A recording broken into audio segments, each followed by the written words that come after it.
Hey, I'm Kaylin Asher, and this is Yoga Business Live, the place to get all your business and marketing questions answered. And today on the show, we have a very special guest. I had her on my Become a Yoga Brand Speaker series, and she shared such amazing information that I needed to have her back. I have Amber Campion joining me today. She's founder of Yoga Era, with the lovely roll of the tongue in the title. Amber has a decade of experience in the personal development industry, and she is an empowered embodiment life coach, yoga instructor, and is the founder of Yoga Era, the dynamic release method. Additionally, she is creator and lead trainer for the transformational 200-hour yoga teacher training and personal development immersion, through which her mission is to empower people to release the blocks that are keeping them from rising to their highest potential and living magic. And today, Amber is going to be talking to us about how to turn your dream career into your real career by discussing the 3 blocks that are keeping you from reaching your business goals. So I know this is a topic you guys are really, really interested in. We're always talking about how to transform our hobby and our passion into our business, and that is precisely what we're going to be diving into today with Amber. So thank you for joining us today on Yoga Business Live. Thanks for having me here. Of course, of course. So before we move into the teaching, I would love for you to just tell us a little bit more about yourself and the work you do as a life coach and a yoga teacher. Sure. Well, the introduction that you gave says a lot of it, but I feel like the one thing I want to share here, because I imagine there are a lot of yoga teachers watching this right now, or even just entrepreneurs and conscious entrepreneurs and entrepreneurs going into the whole kind of holistic health world. And for a long time in my career, the reason I think it stayed in dreamland and didn't become real is because I tend to be like interested in so many different things, right? Like I like acrobatics, I like yoga, I like personal development, I like massage, I like nutrition. So I was, with regards to the holistic industry, the personal development industry, when I started to get involved with that a decade ago, I got involved with so many different things. And so I got to a point where I was like, I don't know what my career is. Like, I don't know what I'm here to do. Like, I became a holistic health counselor. I became a yoga teacher. I became a Thai massage therapist. Like, there was so much going on. And for a while, I really allowed that to be a block for me. Be like, oh, because I'm interested in so many different things and I don't have this like perfect niche and this perfect direction that I'm going in, I can't really do this work. And it got me stuck for a while. And then what I started to really realize over time was the fact that I have knowledge in so many different areas. That's actually a benefit to me. That's actually what makes me, that is my niche. So a big part of the work that I do, like I say, is I help people to see the blocks that are keeping them from their potential. And these blocks come in 3 folds. It can be physical blocks, so pain in their body. It can be mental, the beliefs that we have, the limiting beliefs, the stories that we're holding on to, and it can be emotional. So my mission and my vision is to help as many people as I possibly can in seeing those blocks and finding strategies to remove them, because once you get past those blocks, those physical, mental, and emotional blocks that are keeping you, they're really keeping you down, because and there's nothing wrong with that. It makes sense. When people are in pain in any of those areas, you're just putting so much attention to that. It's hard to think bigger and towards your potential. But once they are released, it's like, it's just a flood of creativity and potential and aspiration and excitement. And so that's the work that I'm doing in this world. Awesome. You got me excited just talking about it. That's how you know you're doing the right stuff. When you deliver the information about it, it just lights you up completely. And something you said at the very beginning of your intro about how you had so many passions and so many interests, you felt like it was detracting from the clarity that you needed for moving forward. And I'd love for you to dive into that a little more as we move into the first block. I think that relates really well. And it's probably something a lot of yoga teachers, yogic entrepreneurs are feeling, that they have so many interests and so many passions that it's become an obstacle in their lives. Yeah, sure. So do you want to start jumping right into the first block? Yeah, I'd love to. I think that's a great lead in for it. Okay. So the first block is a lack of focus. And so of course this would be what I often find is that when when we have a vision, we have a goal, we have something that we want to move towards, we tend to go at that with with our willpower, right? Imagine that you want to, the beginning of the year, I want to get in better shape. And so everyone joins the gym, right? There's even studies that show like the, all the gyms, like their memberships go way up. They're really full for like a month. And then all of a sudden it drops down by March, right? But it's because I believe that because we're not taught otherwise, we're moving towards our vision and our goal with a sense of force. Yeah. Because I believe that a lot of us think willpower is about force. Like, I can do this. Yeah, push, which is exhausting. And after a while, that exhaustion starts to beat us down and tear us down. And it's not coming from a place of motivation anymore. It's like, I should go to the gym. Yeah. And then eventually you get to the place where you're like, I don't even want that anymore. Yeah, exactly. And so I like to offer a reframe here with regards to focus, which is that willpower is not about force, but it's about focus. And for me, it was something that's really helped me because I tend to be more of a type A person, someone who can get very forceful in my actions and my doing and trying to kind of control it all, is to come at your highest good, your dreams, from a place of relaxed determination. That's a nice thought, relaxed determination. Yes, I know, as soon as you hear that, you're like, yeah, like coming from this place where you're present to what's going on, Completely. I think that also, I mean, just to kind of tie it back to yoga, we can feel that in our yoga practice. When you're trying to force a pose and make it happen, you shut your body down from actually being able to move into it, especially those like big, bold, scary poses where if you focus on alignment and breath and all the little components and just have that relaxed determination, like you said, I love that term, it can happen. Like all of a sudden you're in this like beautiful pose that you never thought you'd get yourself into because you approached it from a different way.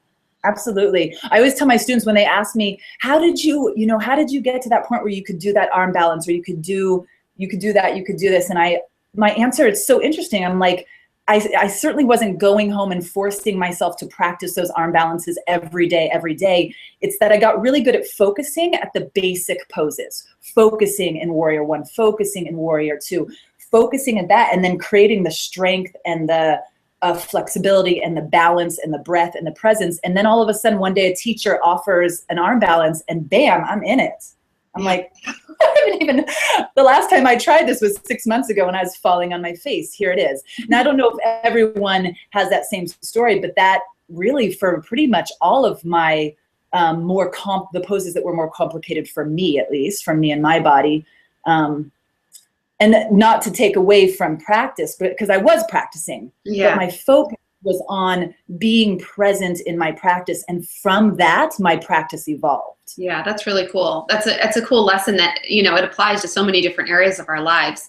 So before we move on to the next block, I'd love for you to give maybe just one solution, one actionable thing that people can do to help them if they're suffering from lack of focus.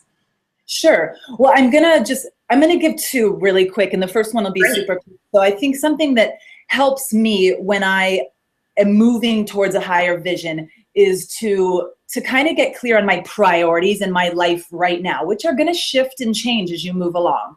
And we kind of have two priorities. We have our key priorities and we have our intrinsic priorities. And your intrinsic priorities, they're your inherent, your natural priorities. They're the things that you're naturally good at, you're naturally inclined to do. Like for me, and this wasn't always so, there was a time when this was not natural for me, but eating well. That was a time when that was like, your key priorities are the things that are out of balance in your life. You have to put a little more effort into them, but then they start to become your natural priorities. So like right now, eating well and even, moving well, exercise, things like that come natural to me, though they didn't always. But we always have, you need to get clear on what are those natural intrinsic priorities in your life right now. List those out. And for me, health, like eating well, moving well, even though they come natural to me, they're still my priorities. I have to make sure that I create space in my day for them. Yeah. That I don't lose track of them just because they come easy to me. Then we have our key priorities, and these are the things that are out of balance in your life, right?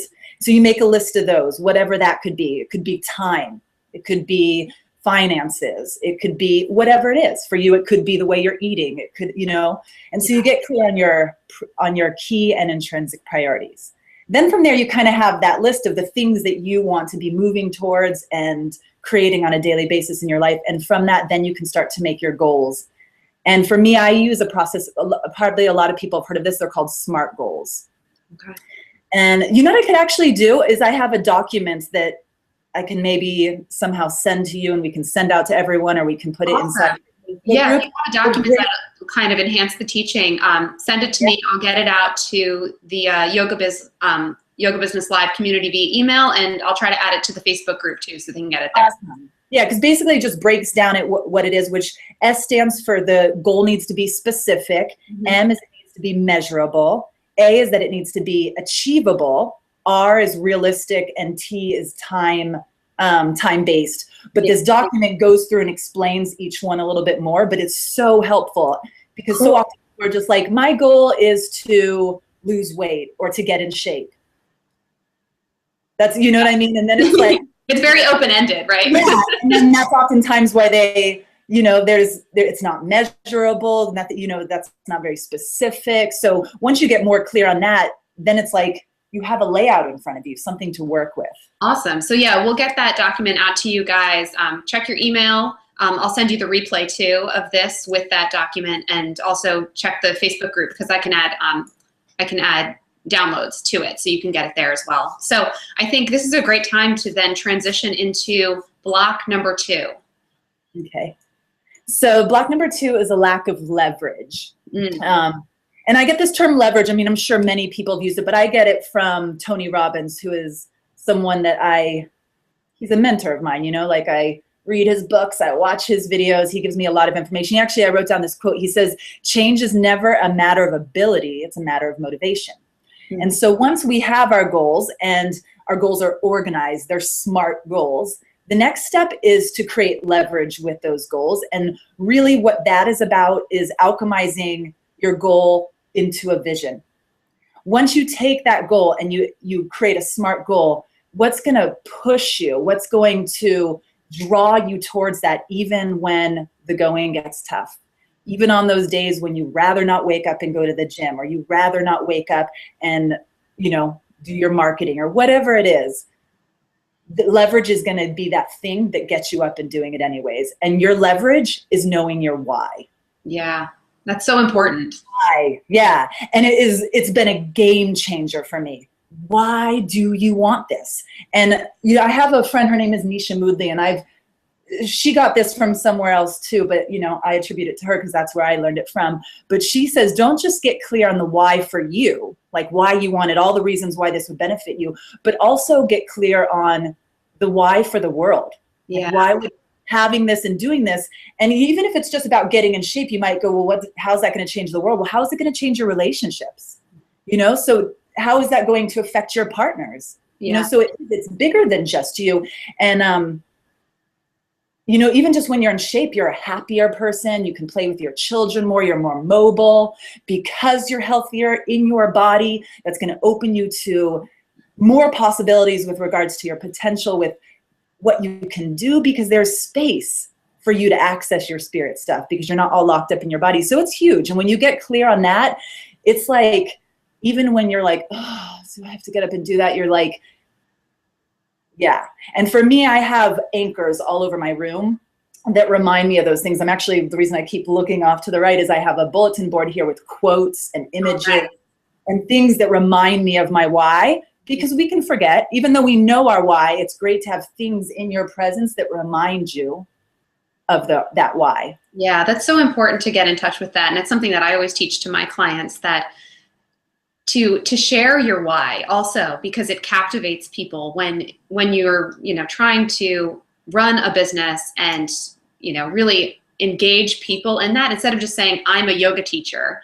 to share why you teach yoga or who you teach yoga to and how it changes their lives. It's so much more compelling. And in those conversations, it gets people excited when they hear your why, about why you're doing the work you're doing. And I think for yoga teachers and heart-centered entrepreneurs, the why is a huge piece of it. It's not just, I don't think I've ever heard anyone say, I went to yoga teacher training and became a teacher to make money.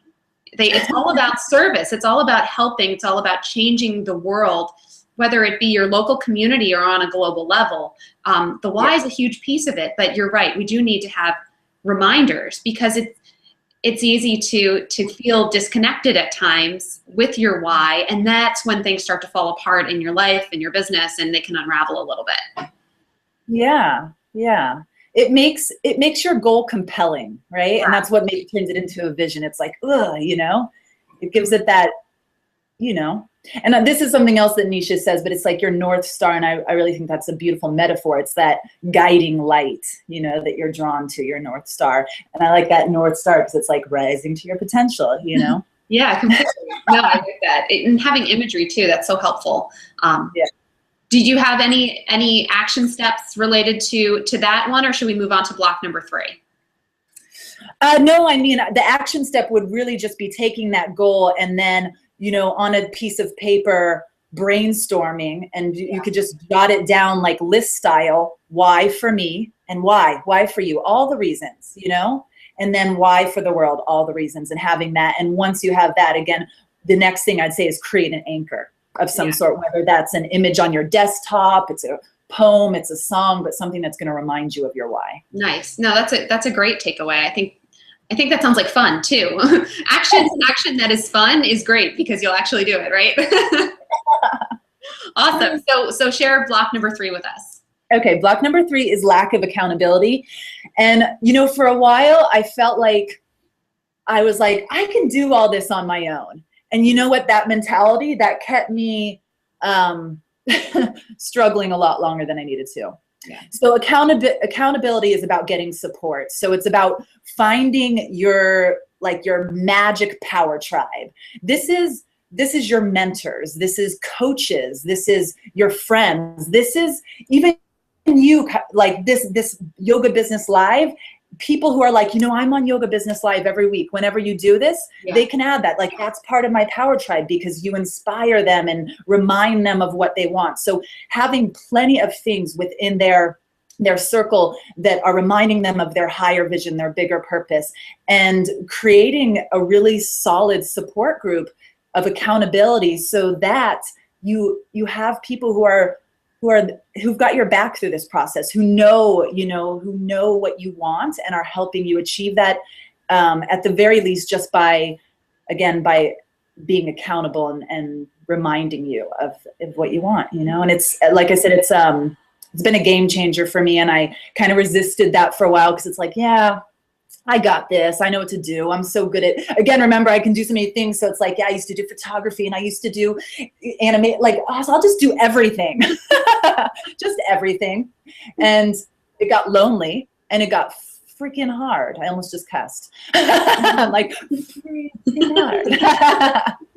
And so for me, getting that support, and on top of that, not just having that support, did it make what I'm doing a lot more accessible and fun, but it is really the thing that turns this into a career, Like, no, I'm finding a place where I'm like, I have a career, Yeah. And I definitely, I see that with my clients too. One of the core tenets of what I teach them is about community, and not just, getting a student community together, but to get a support community, like you're talking about, of fellow teachers and business people and mentors and coaches and whoever you need, that is going to help you stay on vision and motivated and inspired, so that you can keep serving your student community. You need those balancing components of it.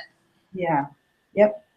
Awesome. All right. So we're reaching our 20-minute mark here, which is, normally the time we try to wrap up the show a little bit, but the last few months we've been doing challenges for the Yoga Business Live community, and Amber and I want to challenge you guys for this month to go into the Yoga Business Live community on Facebook and share which of the 3 obstacles, the 3 blocks, lack of focus, lack of leverage, or lack of support and accountability is the biggest challenge for you right now, and why? And then, using Amber's advice, I'd love to hear one way that you plan to remedy it. And I'll post that question, I'll post that challenge in the Yoga Business Live Facebook group. If you're not already a member, make sure you sign up for the Yoga Business Live community. You'll get all the information about it. It's right below this video on my website. And then the winner, which is really, really cool, Amber has generously offered to have a free Awaken to Your Potential session with them. It's typically 30 minutes. She's offering an hour of her time to sit down with you one-on-one, move through these blocks and help you realize your full potential so that you can turn your dream career into your real career, which is so, so amazing. So Amber, I'd love for people to be able to connect with you. Do you mind sharing your website, or where they can go to find more information about what you do? Sure, they can go to my website, which is ambercampion.com.